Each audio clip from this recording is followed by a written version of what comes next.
Hey my loves, welcome back to my channel. If you're returning, thank you so much for joining me again. If you're new here, I'm SPUNKYTAI, and on this channel we talk about all things spirituality, energy, manifestation, healing, and tidbits about my life.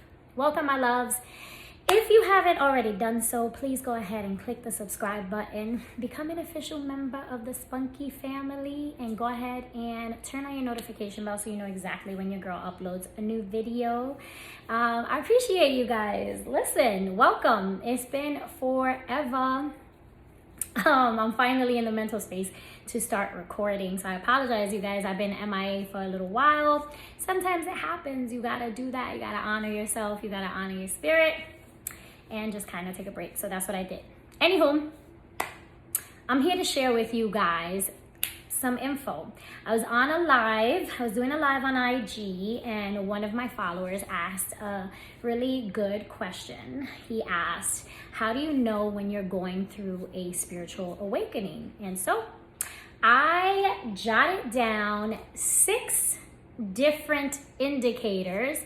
These are just some that came to mind right away for me anyway, that may indicate that you are going through a spiritual awakening. All right, so let's get into it, you guys.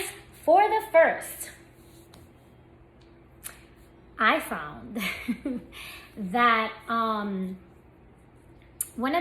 in the beginning of my awakening, one of the first things that started to happen to me was that I began distancing myself from people that I had been friends with for years, and I didn't know why. I couldn't explain it. So that may be a key indicator if you are finding that you are just moving away from long-term relationships, friendships, and things like that, and you really can't put your finger on why you don't want to chill with these people anymore, why you kind of just don't want to touch base. That for me was a big one, because it happened like with pretty much everybody that I was close with, aside for my immediate family members, and even them I kind of distanced myself a little bit. So that was number one for me. That was like the main, if I could think back to the beginning of when I started to feel that shift, that was one of the first things that I remember happening to me. And I remember it caused a lot of conflict, or just like, I don't want to say conflict, I want to say tension between me and these people that I love and was distancing myself from. And even, many of whom today I still remain distant from. So just keep that in mind. So that was number one. Number 2, you find that you are no longer interested in the things that you were once interested in. So it could be from going out to the club to I don't know, chilling with a certain group of people, like I was saying, but just the things that you were typically into since forever, maybe drinking, maybe, hanging out late, or waking up late, right? So sleeping longer, things like that, like those little kind of patterns you're no longer into. You want to switch things up. You're no longer into doing those things anymore. It's not calling your attention. You don't have a desire to do those things anymore. And again, you really don't understand why. You just no longer want to do that anymore. That was number 2. Number 3, I'd have to say, is that I started to see everything as a sign. So it could be that you, let's say, have been thinking about moving somewhere for a long time, and then all of a sudden you start seeing like this location on billboards everywhere, and for some reason it's like resonating with you, right? It's like every other time you could have seen it, you could have whatever, and it was kind of like whatever, it's it's just a billboard, or it's just, you know, a commercial. You weren't really thinking too much into it. Whereas now it's kind of like bam in your face, and you're like, oh wow, what is this saying to me? Those are signs or synchronicities, right? Things start happening and you're like, this, what a coincidence, right? We always use that word, but really there are no coincidences. So something like seeing the same repeated number, angel numbers, right? So you look at the clock and it's 1111 or 111, 222. These numbers are indicators that you are being divinely guided. So this is the way that the universe communicates with you, to tell you, we're supporting you. You know, this is a new beginning. You are protected. You are being guided. You'll see the numbers.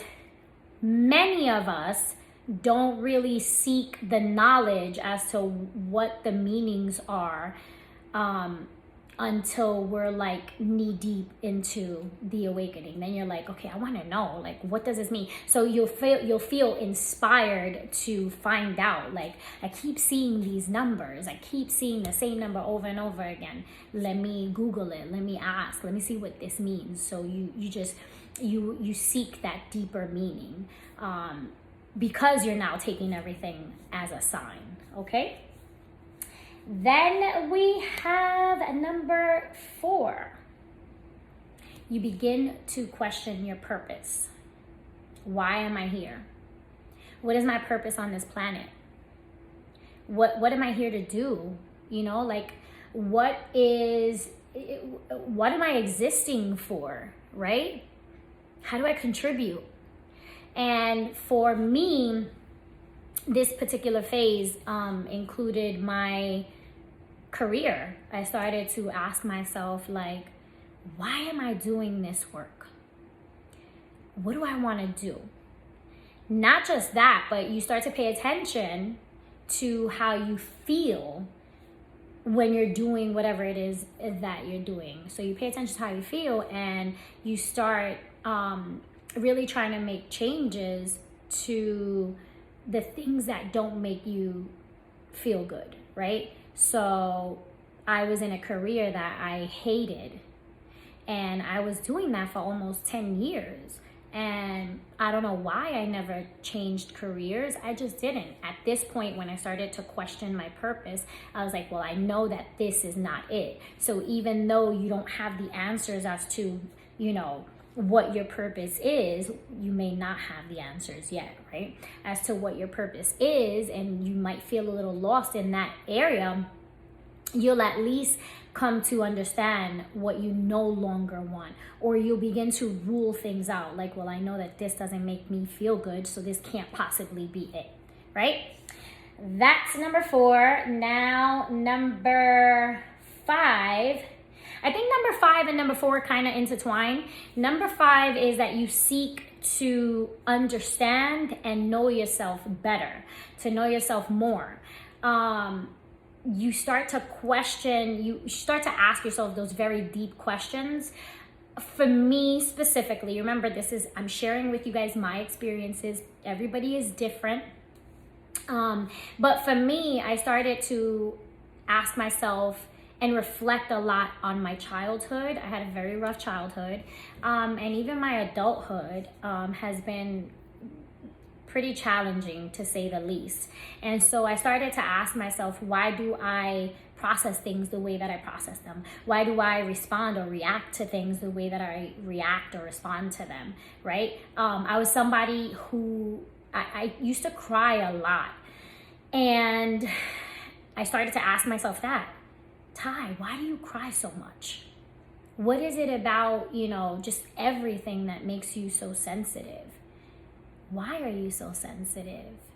Why do you feel things so deeply? So you start to ask yourself these very deep, meaningful questions that kind of force you to look at the parts of yourself that may be hard to look at, or maybe aspects of yourself that you've never really sat down to try to understand, right?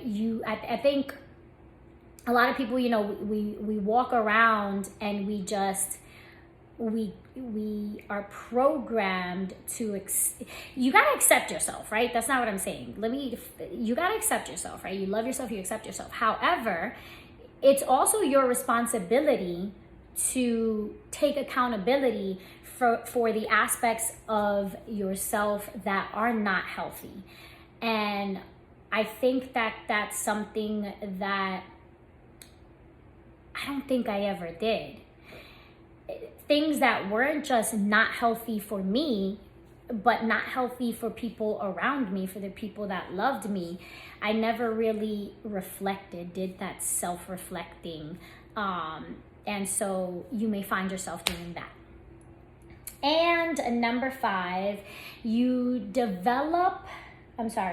that was number 5. Number 6, you develop a desire for a more peaceful, harmonious, healthy lifestyle. So you may find that you want to do things that you've never had a desire to do. All of a sudden now you want to take a yoga class. All of a sudden now you feel like you want to meditate. You want to connect with yourself more. You want to connect with your higher self. Even if you don't know that terminology yet, you just know that you want to try these things that kind of take on a more spiritual approach to how you live your life. So incorporating spirituality and certain spiritual practices or routines, rituals, right? And the more you may, like I said earlier, things that you may want to stop doing, right? Like sleeping late. If you're somebody who sleeps really late, you may now all of a sudden have this desire to get up early in the morning and do something that brings you peace or calms your spirit. So I find that those 6 things for me were like the top of the top. One other thing that I wanted to say, you also could find that your diet changes. So you may not want to eat the same foods anymore. I remember one time when I was going through my awakening, I sat down to eat a plate of Boston Market. And I remember as I was going to like bite into the chicken, like I grabbed my fork or whatever, and I was just totally grossed out. Like I was like, oof, I don't want this. And I didn't understand why. I'm Puerto Rican. Like we eat arroz habichuela, y pollo, carne, we eat meat. So that for me was, it was different, but I honored it. And I'm not a vegan, I'm not vegetarian, but I did follow a vegetarian diet for about 6 months. And that actually helped raise my vibration. We could talk about that in another video. I don't know why I can't talk right now. But that you may also, that's something that is an indicator as well, which of course I was unaware of then, but it happens because a lot of times when you are raising your vibration, when you're going through an awakening, you're in the process of raising your vibration, right? You're ascending. And so eating a more plant-based diet does help you raise your vibration. You're eating earth, right? You're eating clean. So you're putting that into your body, those good, healthy foods, and inevitably you are going to raise your vibration. So you may find that you have that desire, and that might be it. You guys, for me, those were the top 6 things that I could think of now were like the beginning stages of my awakening. The distancing of myself from others, to the point where I'm going to be honest, it really is isolation. You isolate yourself from other people. Some people might think about this and be like, oh, well, that's unhealthy. Well, it depends, because when you're a spiritual person, like, you crave your space, you crave your own peace, you crave your own company and the company of spirit. You crave connection with divine, and that requires solitude. Well, it doesn't require solitude. Hold on. You could do that. The point of meditation and all of that is to be able to do those things in the midst of chaos. But you do crave that solitude, and you're okay with it. It makes you happy. It's actually healthy for you. During that process, I didn't even want to be on social media. So I came off of social media. I didn't want anybody to know anything about me, and I didn't want to know anything about anybody else. So it is lightweight isolation. I'm just throwing that out there. But so that you lose interest in the things that you were once interested in. You begin receiving messages and downloads, seeing things as signs from divine. You begin to question your purpose. You begin to seek to understand yourself deeper, on a deeper level, and you develop a desire for a more peaceful, harmonious spiritual life. That is my spiel for a couple indicators that you may be going through an awakening. You guys, if you enjoyed this content, please, again, don't forget to subscribe to my channel. Share it with someone that you think might also enjoy this content and might appreciate this information. Don't forget to give me a thumbs up. It does help my channel. Turn on your notification bell so you know exactly when I upload a video. If you're interested in following me on Instagram, on TikTok, or if you're interested in a personal reading, all of that information is going to be in the description box below. As I always say, you guys, I love you so much. Thank you. I appreciate you. Peace, love, and light. Mwah. Bye.